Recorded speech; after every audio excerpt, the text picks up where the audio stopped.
So I want you to picture the most classic golden age country house murder mystery you can possibly imagine. Oh, yeah, like the quintessential setup. Exactly. You know the exact scene, right?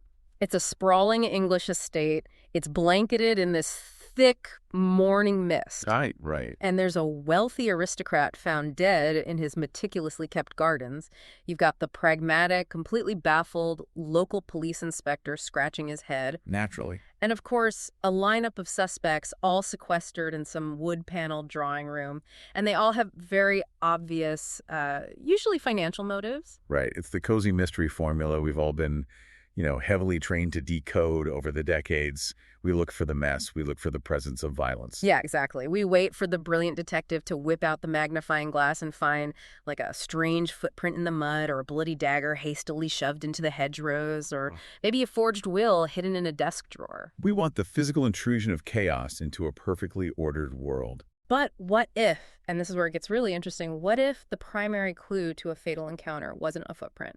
What if it wasn't a weapon at all? Oh, this is the best part. Right. What if the most damning, terrifying piece of evidence at the crime scene was an impossibly clean pair of hands and a missing prayer? Which just completely flips the script on what even constitutes a clue. It really does. I mean, it takes the entire investigation and violently shifts it from this physical realm of mud and blood right into the spiritual realm of guilt and absolution. Yeah. It demands a detective who doesn't just measure footprints, but actually measures the weight of a human soul. And that is exactly what we are getting into today. We are opening up a remarkable, original Chesterton radio story titled Father Brown and the Dew Before Dawn. Such a great title. It is. And we are going straight into the heart of a genuinely baffling locked garden mystery. But more than just the mechanics of the crime. The howdunit. Right. We are exploring how Father Brown utilizes his profound, almost terrifyingly accurate understanding of human nature, sin, and grace to see the clues that everyone else just steps right over. It's a brilliant piece of source material, truly, because It refuses to be just one thing. It operates flawlessly on two levels simultaneously, which is so hard to pull off. Yeah, how so? Well, you have the purely logical, fair play detection that diehard mystery fans demand. The physical clues are all right there in front of you. Nothing is hidden from the listener. Exactly. But layered over that is this rich, staggering theological investigation into the human heart. We're looking at a detective who isn't trying to figure out how a man died so much as he is trying to figure what the state of his soul was and, the souls of everyone who survived him. Wow. Yeah, that's heavy. So to really get in the right headspace for this, I want you to imagine you are sitting right here with us in this cozy old Midwestern radio studio. The perfect setting for this. It really is. It's a late evening here in Atchison, Kansas, at the home of Chesterton Radio. There is a steady rain just gently tapping on the window pane overlooking Commercial Street. And the coffee in the mug beside the microphone is just starting to cool down. Exactly. We are settling in to explore a story that blends that classic 1940s golden age detective fiction atmosphere with these incredibly deep spiritual paradoxes. It's this whole world of shadows, sudden illumination, and secrets buried under the roses. And I have to say, the atmosphere of this story is everything. It begins in that exact liminal space, the quiet, mist-covered hours before the world actually wakes up. The time of the dew? Right, it's a period of absolute silence where the truth of things hasn't yet been covered up by all the noise of the day. So let's start right there in the mist at the scene of the crime, the sprawling gardens of Ashcombe Hall just before sunrise. Okay. We are introduced to our victim, Sir Edmund Ashcombe. He is found dead under this massive legendary cedar tree, but the narrative paints a very specific, almost counterintuitive picture of him, doesn't it? It really does. I mean, he is the lord of the manor, but he isn't your typical aristocratic snob lounging around in silk pajamas. Not at all. Sir Edmund is a man of massive wealth, but he prefers wearing this old, battered, soil-stained tweed jacket. He employs a whole fleet of professional groundskeepers, but he insists on being the one to tend his favorite rose beds himself. Every single morning. Every morning, long before breakfast. He is a man who genuinely likes to have his hands in the dirt. There is a line early on that completely anchors his character for me. Someone mentions that Sir Edmund loved working in the gardens because he believed, quote, flowers told the truth. Oh, that's such a great line. It establishes him immediately as a man who values authenticity over all the endless performances of high society. He likes the reality of the natural world. Right, because flowers don't flatter you to get a place in your will. Exactly. They don't smile at your jokes when they aren't funny. They don't try to manipulate you. They just are what they are. They grow, they bloom, they wither. For a man in his position, surrounded by people who likely want a piece of his estate, that garden is like this sanctuary of brutal, beautiful honesty. It's his escape from the fakeness. So the man who loves truth is found dead in his sanctuary of truth. And this brings us to the fantastic contrast between our two investigators on the scene. The classic dynamic. Yes. You have Inspector Mallory, who is the walking embodiment of the worldly, pragmatic, procedural approach to crime. And then you have Father Brown, the spiritual detective. And Inspector Mallory is doing a perfectly competent job, to be fair. According to the manual, anyway. He is looking at the empirical evidence. Right, doing the sweep. Yeah, he sweeps the grass around the body. The morning dew is completely undisturbed, a perfect blanket of silver droplets. There are no signs of a struggle. No obvious trauma. Right. The doctor does a preliminary examination. No wounds on the body, no signs of asphyxiation, no missing property. The ground is damp, so anyone approaching would have left deep, obvious footprints. But there's only one set, right? Exactly. There is only one set of tracks. Sir Edmund's, leading straight from the house to the cedar tree. So Mallory gets the doctor's initial assessment, and the doctor says it looks like a textbook natural death. Sudden heart failure. The man was old, he was out in the cold morning air, his heart just gave out. Very open and shut for Mallory. Right. Mallory looks at this and declares the case closed. Sad, tragic, but natural. It is a binary, materialistic conclusion based entirely on the visible facts. But Father Brown operates on a completely different frequency. He always does. Where a police inspector looks for presence. Yeah. The presence of a footprint, a discarded weapon, a drop of blood. Father Brown looks for absence. Oh, that's a really good way to put it. He looks for what should be there, given the reality of human behavior, but isn't. And that distinct methodology leads him to kneel beside the body and examine Sir Edmund's hands. And this is the first major clue. It is an absolute masterpiece of paradox, the impossibly clean hands. So weird. Right. Sir Edmund has been gardening, the roses have been freshly pruned, there are fresh cuttings in his woven basket. The earth in the garden is distinctly damp from the night's moisture. We are talking about wet soil, sap, thorns, all the messy, sticky reality of horticulture. And Father Brown notices that Sir Edmund's heavy leather gardening gloves are missing. He wasn't wearing them. He was working barehanded in wet earth. Which means the physical reality of that action necessitates a physical consequence.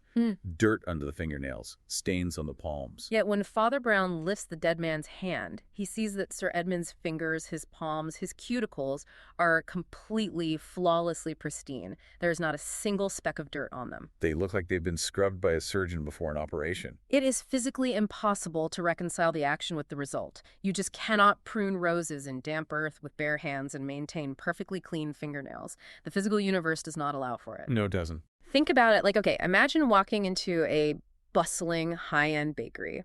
You find the master chef dead on the floor. All around him, the kitchen is an absolute disaster zone. Flour everywhere. Right. Flour billowing in the air, dough being kneaded on the counters, powdered sugar covering every surface. The chef is wearing a solid black apron. But when you look closely, there isn't a single microscopic white speck of flour anywhere on that black fabric. Yeah. The absence of a mess in an inherently messy environment is the mess. The fact that he is clean is the most suspicious, unnatural thing in the room. That analogy hits the nail on the head, and it really highlights what we call fair play detection in mystery literature. Chesterton loved that. He was a pioneer of it. He doesn't hide the clue from the reader in some secret drawer or rely on obscure forensic science that no one could possibly know. He puts it right out in the open in broad daylight. Anyone could see it. Exactly. The clean hands are entirely physical and visible to anyone who bothers to look. But the brilliance of Father Brown is that he immediately translates that physical anomaly into a psychological and spiritual anomaly. He reads the physical world like a text. Wait, hold on, though. Let's play devil's advocate. If he died of a heart attack, maybe he just, washed his hands at a spigot in the garden before he collapsed. Why does it automatically mean something nefarious? Because there is no spigot near the cedar tree, and his footprints only go one way. Oh, right. If a man dies of a sudden heart attack while digging in the dirt, he dies with dirty hands. He falls where he works. For his hands to be clean and for him to be found dead away from any water source, someone else had to be there. Oh, man. And not just be there as a passive witness. Someone had to stay behind with a dead body, procure water from somewhere, and painstakingly wash the dirt out from under a corpse's fingernails. Which is absolutely chilling when you actually visualize it. It's so macabre. It is an act of profound intimacy mixed with sheer panic. Hmm. I mean, they aren't rifling through his pockets for a gold watch or a wallet. They are washing his hands. Wow. So immediately, Father Brown knows this isn't a natural death. But more importantly, he knows he isn't dealing with a cold-blooded, calculating assassin. Because a professional wouldn't do that. Right. A professional killer shoots someone and runs. A professional killer doesn't give the victim a manicure. Father Brown realizes he is dealing with someone who is utterly terrified of something those dirty hands represented. So if the hands were clean to hide something, to manufacture this false timeline or a false narrative about what Sir Edmund was doing that morning, then the answer isn't going to be found in the mud of the garden. Exactly. The investigation has to pivot. It has to move away from the soil outside and dig into the secrets inside. The locus of the mystery shifts from the open air into the claustrophobic, really tense atmosphere of Ashcombe Hall, the House of Hidden Hearts. Yeah, so Inspector Mallory does the classic police procedural maneuver. He rounds up everyone in the house into the drawing room. The suspects are essentially trapped in this wood-paneled pressure cooker. And the dialogue here is razor sharp. It really is. First, you have Jonathan Ashcombe, the victim's only son, and the tension is immediate. Jonathan doesn't even try to hide his animosity. He admits, quite aggressively, that he argued with his father the very night before he died. And the nature of the argument is crucial here. It was overselling the estate, specifically those 12 acres of rose gardens. Right. Jonathan is a pragmatist. He points out that the house is a crumbling, expensive relic to maintain, and they have a very lucrative offer on the table from a developer. He looks at the land and just sees a financial asset, a line on a ledger. While Sir Edmund looked at it completely differently. Exactly. Sir Edmund looked at the land and saw a vocation, something inherently beautiful that shouldn't just be paved over for a quick profit. Which brings us directly to the man making the offer, Mr. Fenwick, the real estate developer. Fenwick. Fenwick is a fascinating character because he is the walking embodiment of modern utilitarianism. He wants to bulldoze the gardens to build high-density housing. And when he is questioned by Inspector Mallory, he dismisses Sir Edmund's love for the gardens as being merely sentimental. Fenwick is the ideological antagonist to Father Brown's entire worldview. He represents the creeping industrial mindset of the 20th century. He actually says to Father Brown, "Surely a man of the cloth understands progress. The village needs housing. The gardens accomplish absolutely nothing." He measures the worth of the world entirely by its utility. Right. It's measurable financial output. If it doesn't house someone or make money, it literally has no value to him. And Father Brown's response is so understated but completely devastating. He just looks out the large bay window at the bees and the butterflies moving among the surviving roses and murmurs, "I wonder whether they would agree." It's a complete rejection of Fenwick's philosophy. It's so good. Fenwick thinks a garden does nothing because it doesn't generate capital. Father Brown knows a garden does everything because it sustains life and creates beauty, which is a necessity for the human soul, not just the body. Then we move to Miss Clara Evans, the young secretary. She is the one who initially found the body. Her grief feels entirely visceral and real in the text. Yes. Yes. She tells Father Brown that Sir Edmund was the first employer in her life who ever treated her as though her opinions mattered, who saw her as a human being rather than just a typewriter operator. And finally, we have Mrs. Eleanor Graves, the housekeeper. She has 30 years of service to the Ashcombe family. She is this woman defined by her rigid posture and her starched uniform. She was widowed by the First World War. Right, and when Inspector Mallory questions her about Sir Edmund's habits, her responses are really fascinating. The text specifically notes that she answers his questions almost too precisely. And for a man who spends his life in the confessional, like Father Brown, that precision is a massive red flag. Why is that? Because when people are recounting a genuine, unvarnished memory, especially after a huge trauma like finding their employer dead, their recollections are usually fragmented. They stumble, they backtrack, they're messy. Like real life. Exactly. When someone answers with perfectly formed declarative sentences, "Sir Edmund was kind.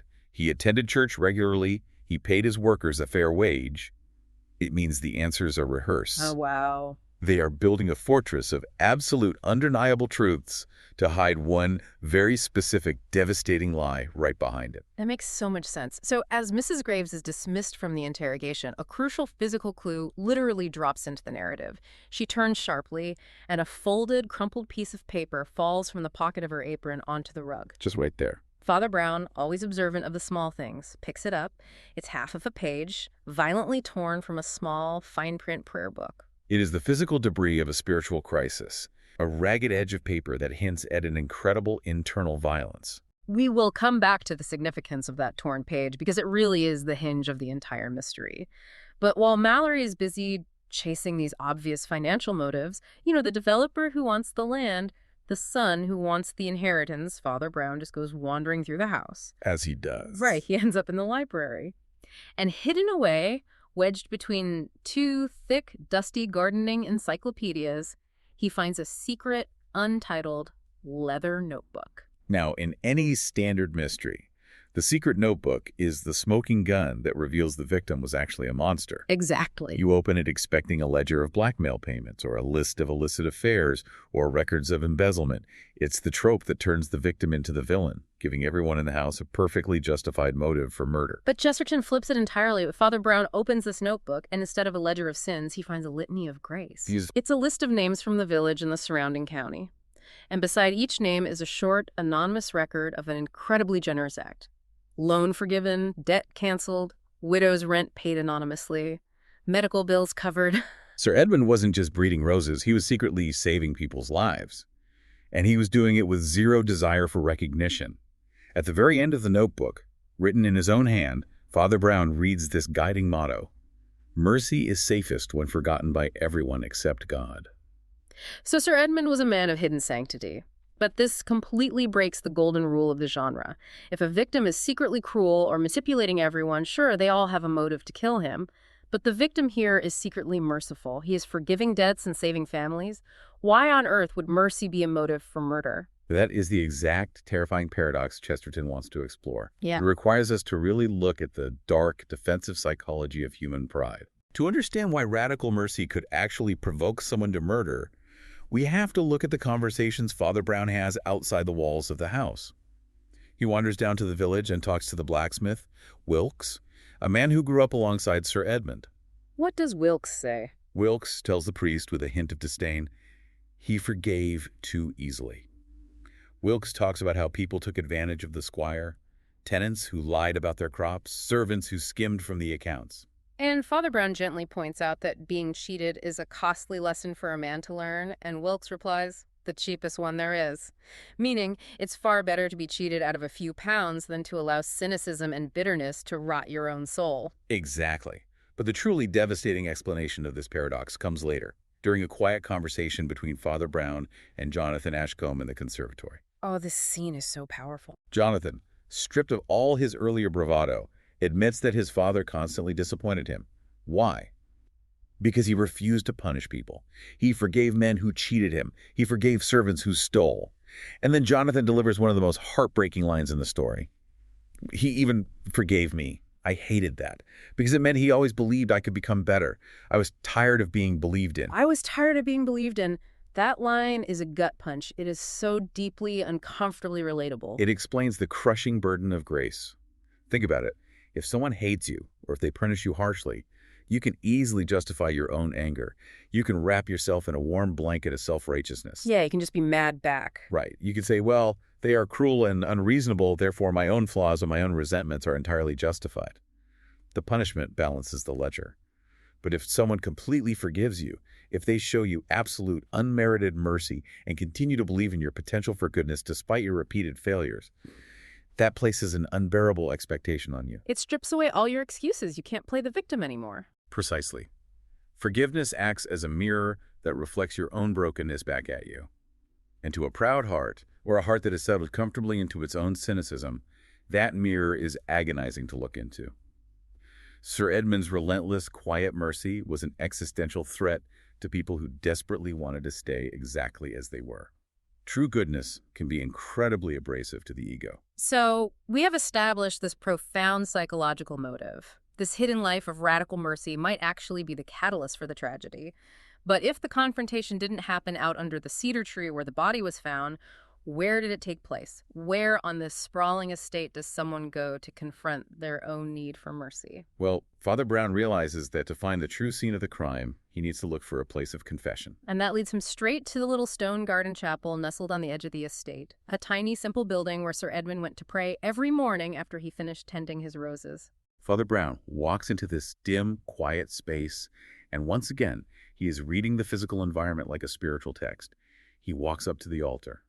He looks at the worn velvet kneeler, the prayer bench, and he sees fresh, deep impressions on the cushion. But it's not just one person kneeling, facing forward toward the altar. No.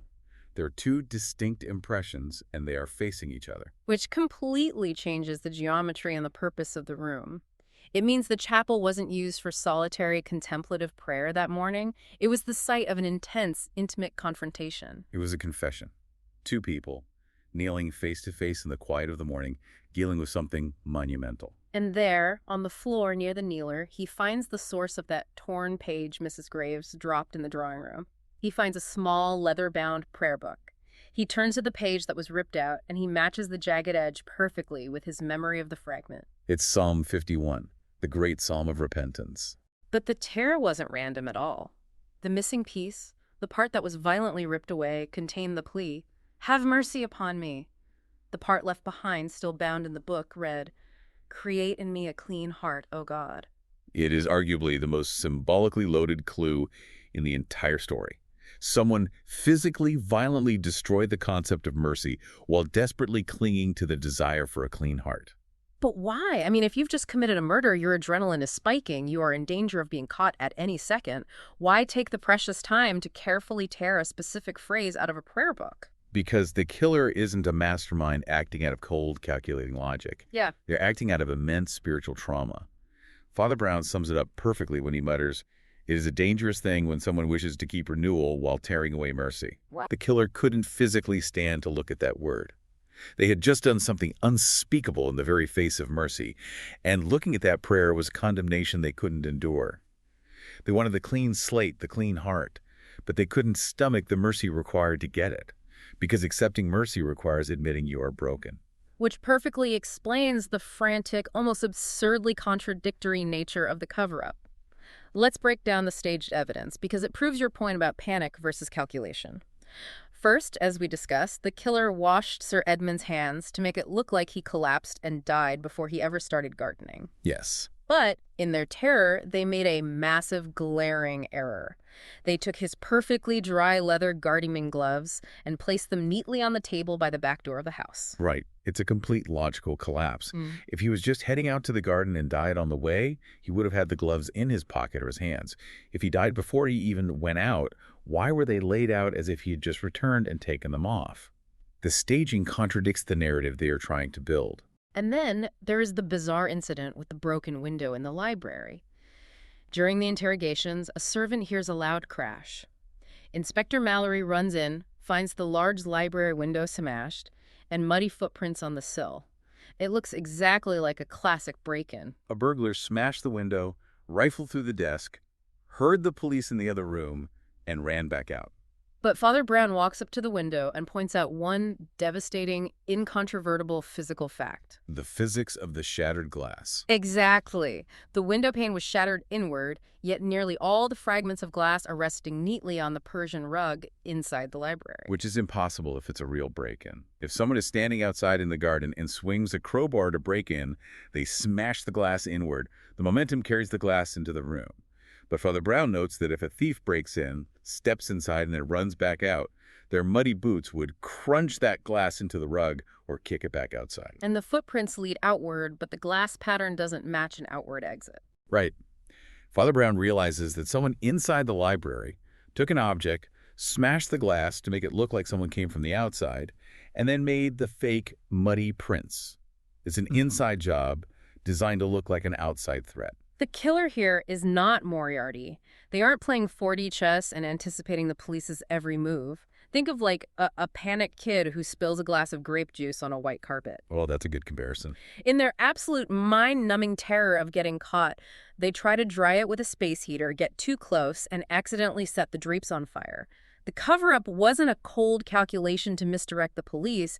It was sheer blinding terror trying to reconstruct a version of normalcy that they had just shattered. They are frantically trying to rewrite reality because the actual reality of what happened in that chapel is too awful to face. And this is where Father Brown's unique expertise as a priest completely eclipses Mallory's expertise as a policeman. Inspector Mallory looks at the chapel and is baffled. He says, "I still cannot understand why anyone would poison a man in the middle of a prayer. It's blasphemous." Mallory is thinking entirely about opportunity. He thinks the killer just saw a quiet chapel and thought, a secluded spot for an ambush. But Father Brown knows it's about motive. He corrects Mallory, saying, "People rarely choose to murder during prayer. They choose to murder because prayer has brought them to the edge of truth." That's so profound. This is the absolute core of Father Brown's methodology. He understands the mechanics of sin. The killer didn't walk into that chapel with the intention of murdering Sir Edmund. The murder happened because of what was discussed in the chapel. The truth was spoken, grace was offered, and the recipient's psyche completely fractured under the weight of it. They tried to rewind time, to build a fake mourning complete with perfectly placed gloves and a fake burglary because the actual mourning contained a spiritual reality that broke them. Exactly. And that profound realization brings us to the twist. And what a twist it is. This isn't just a murder mystery. This is a tragedy of unaccepted grace. Because the most heartbreaking paradox of this entire story is that the poison that stopped Sir Edmund Ashcombe's heart wasn't meant for him at all. It is a devastating reveal. And Chesterton stages it in the most public yet sacred space possible, the village church, right after the morning prayer service. Father Brown stands before the congregation with all the suspects present in the pews.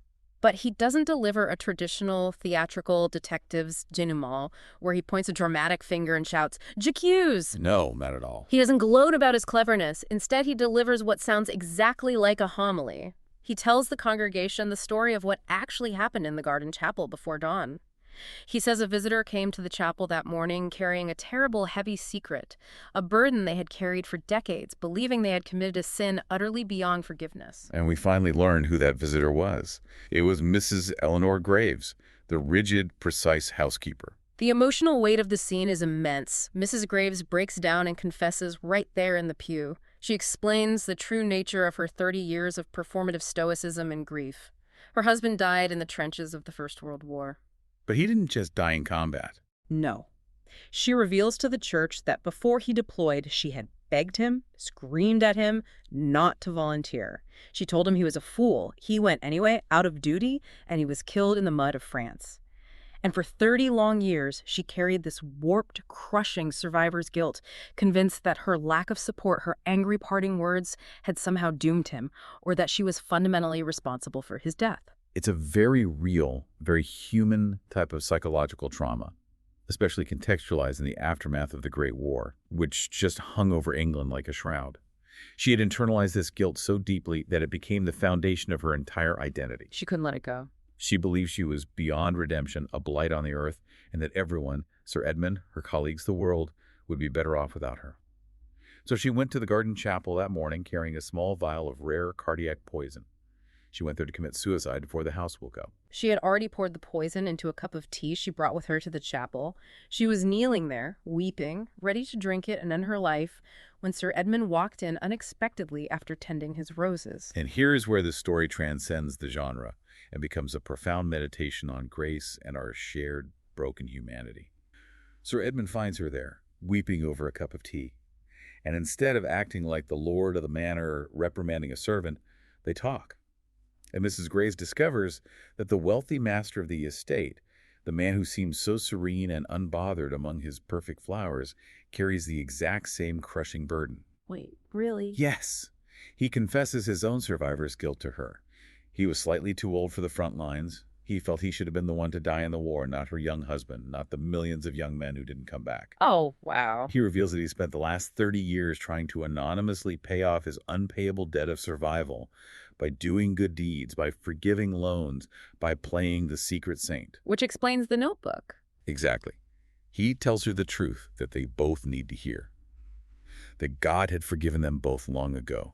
He offers her the exact, extravagant mercy she believes she doesn't deserve. But then comes the fatal moment, the fatal hospitality. Sir Edmund, who is acting entirely out of deeply ingrained kindness and aristocratic courtesy, sees she has a cup of tea. He has his own thermos. And out of hospitality, he insists they share a moment of fellowship. He insists they swap cups. It is so painful to read. He gives his distressed guest his clean cup, and he reaches out and takes the cup she had prepared for herself, the better cup in his eyes. And before she can process what is happening, he unknowingly drinks the poison she had just poured to kill herself. It is agonizing. He drinks it, smiles warmly, thanks her for the tea, and walks back out to his roses to finish his work.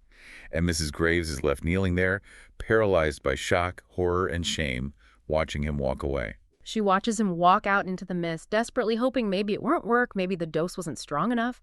But then she sees him stagger and collapse beneath the great cedar tree. She runs out to him. She tries to save him, but the cardiac poison acts too fast.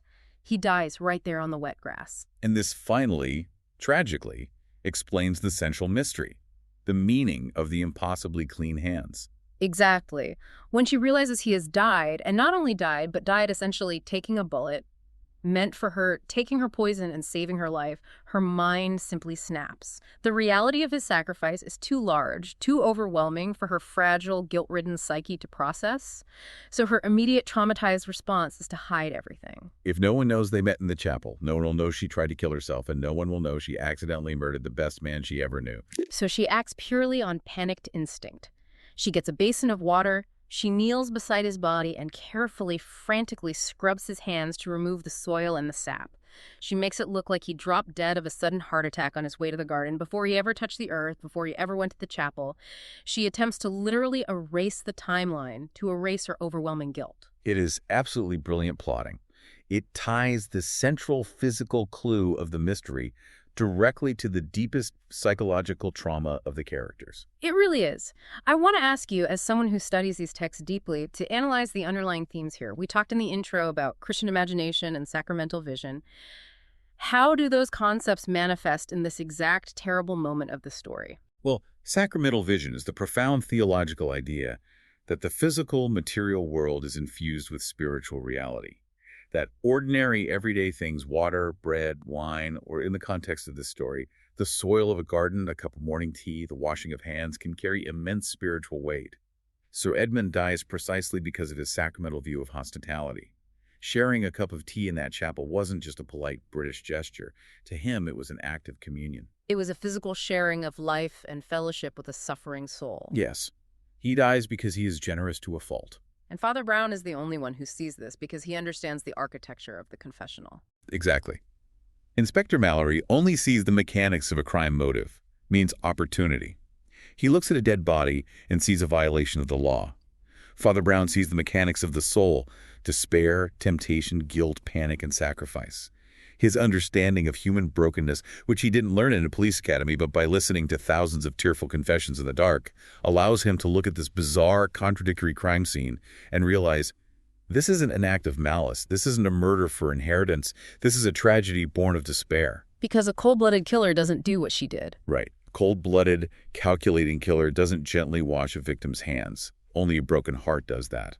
So Father Brown has solved the physical mystery. He knows exactly how the poison was administered. He knows why Mrs. Graves washed the hands. He understands the staged window in the library and the torn prayer in the chapel.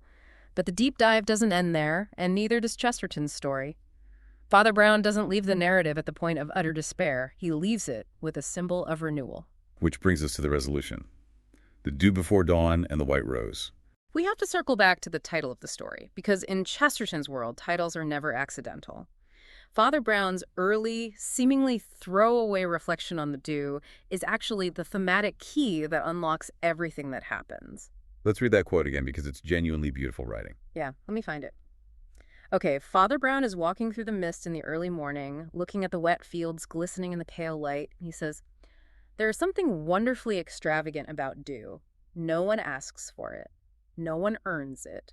Yet every morning the whole world receives it." It is the perfect natural metaphor for grace in the Christian tradition. Grace isn't a wage you earn for being a perfectly behaved person. It isn't a transaction. It isn't something you can demand from the universe. It is entirely extravagant, unmerited favor. It falls in the darkness while you are sleeping. Right. While you are incapable of doing anything to earn it. And crucially, it covers the ugly, thorny weeds just as much as it covers the prize-winning roses. It is universally, quietly offered. And Mrs. Graves had spent 30 agonizing years believing she was a weed that didn't deserve a single drop of that dew. She was actively trying to earn a right to exist through stoicism and misery. Yes. And conversely, Sir Edmund was trying to earn his right to survive his friends by engaging in relentless, secret philanthropy. Both of them, the master and the servant, were struggling to simply accept the free extravagance of the dew. This connects so beautifully to a tiny detail we got earlier from Mrs. Porter, the village woman who arranges flowers for the church altar. During Mallory's questioning, she mentions almost as an aside that Sir Edmund always brought the finest, most mathematically perfect roses to the county garden competitions. But he explicitly brought the imperfect, bug-bitten, bruised roses to the church to be placed before the altar. Because, as she quotes him, God has a peculiar fondness for damaged things. That is a stunning theological statement masquerading as gardening advice. It completely upends our normal worldly hierarchy of value. In our world, we discard the bruised fruit, we throw away the damaged goods, we prize perfection. But in the sacramental vision of this story, the bruises, the flaws, the scars, those are exactly the things that qualify you to be placed on the altar. It's a theology of imperfection. The divine doesn't want the flawless, polished, fake facade. It wants the honest, bruised, bleeding reality of the human heart. Which brings us to the culmination of Sir Edmund's life's work in the garden. The Misericordia rose. Throughout the story, we hear that he was obsessively breeding a new, pure white rose, and he intended to name it Mercy. The head gardener mentions that Sir Edmund believed every great garden, no matter how grand, deserved one flower that reminded people that forgiveness is infinitely more beautiful than perfection. And that white rose becomes the final, tangible, physical manifestation of grace in the closing moments of the story. The closing scene is incredibly moving. Let's really set the stage for this. Mrs. Graves has confessed everything in front of the congregation. The truth is out. The terrible burden of her secret is finally lifted. But legally, she must face the consequences of what she brought into that chapel. Inspector Mallory steps forward, and to his credit, he is very gentle. He tells her she must come with him to the station. She nods. She accepts this completely. But before Mallory can lead her away, Father Brown walks up to the sanctuary. He is holding something. He has gone out to the garden and cut the single newly opened white blossom of the Misericordia rose, the flower. Sir Edmund died before he could ever see bloom. And Father Brown walks down the aisle and places it directly into her trembling hands. He hands her the physical proof of Sir Edmund's lifelong belief in mercy, and he tells her, quietly, "This flower has only just opened. It has no perfect history. It has no past. It simply opened this morning, new to the world. That is how grace works." He isn't giving her a pardon from the police. She still has to face the law. But he is giving her a pardon from God. He is officially freeing her soul from the 30-year prison of guilt she built for herself. She sobs, but the text makes it clear she is crying not out of despair, but out of total release. The unbearable weight is finally gone. It is a stunning paradox, and it's the one Father Brown reflects on at the very end of the story as he walks home alone in the rain. He looks down at his own hands and says, "It is strange that we spend so much of our lives frantically trying to keep our hands clean, and yet it is only the heart that God wishes to wash." That line is the absolute thesis of everything we've talked about today. It really is. It summarizes the entire conflict between the physical cover-up and the spiritual reality. So, bringing all of this immense theology and 1940s mystery into the present moment, how does a story like this translate? We are sitting here talking about country houses and poisoned tea, but why is this so incredibly urgent for modern audiences? It translates flawlessly because human nature hasn't changed a single degree. We are still deeply obsessed with keeping our hands clean, metaphorically speaking. Just look at the modern world. We obsessively curate our lives on social media. We meticulously manage our reputations. We desperately try to appear completely flawless and morally unassailable to the outside world. Oh, totally. We're terrified of the modern equivalent of having dirty fingernails. Yeah. We are terrified of being canceled, of being exposed as hypocritical, flawed, or imperfect. So we are constantly, frantically washing our hands in the court of public opinion. We want to present the pristine, dry gardening gloves to the world, even if we never actually did the hard work, or if our hands are secretly covered in mud. Exactly. But Father Brown reminds us that this obsession with outward purity, this desperate need to prove we are clean, is a psychological trap. It leads to anxiety, crushing isolation, and, in Mrs. Gray's tragic case, literal despair. What makes Father Brown a timeless detective is that he doesn't just restore legal order to a community, he restores the moral and spiritual universe. He shows us that true freedom isn't found in desperately hiding our dirt. It's found in exposing our bruised, broken hearts to the extravagant, unearned mercy that's already waiting for us. He seeks not to capture the criminal, but to save the soul. Beautifully said. I want to really ground this for you right now, wherever you are listening to this deep dive, because this is where the story leaps out of the old radio script and right into your daily life. Think about the bruised roses in your own life. We all have them. The flaws, the past mistakes you can't stop replaying at 2 a.m., the deep regrets, maybe even a form of modern survivor's guilt or crippling imposter syndrome. We spend massive amounts of energy trying to hide those bruises. We try to prune them away, cover them up, so we look acceptable to our friends, our bosses, the internet. But what if the profound theology of the story is right? What if those exact bruises, those exact flaws you are so ashamed of, are the very things that actually qualify you for grace? It changes the entire paradigm of how we view ourselves. Yeah. It means you don't have to achieve perfection to be worthy of love. It is the mystery of ordinary life. And it's why stories like this matter so deeply. They aren't just clever puzzles to be solved on a rainy afternoon. They are mirrors held up to our own souls, showing us the beauty we are too afraid to see. And that is the enduring magic of Chesterton's imagination. Well, my friend, that brings us to the end of our deep dive today. But the conversation absolutely does not have to stop here. If you want to continue exploring this incredible world of hidden grace, fair play detection, and classic storytelling, you need to check out Chesterton Radio. I highly recommend it.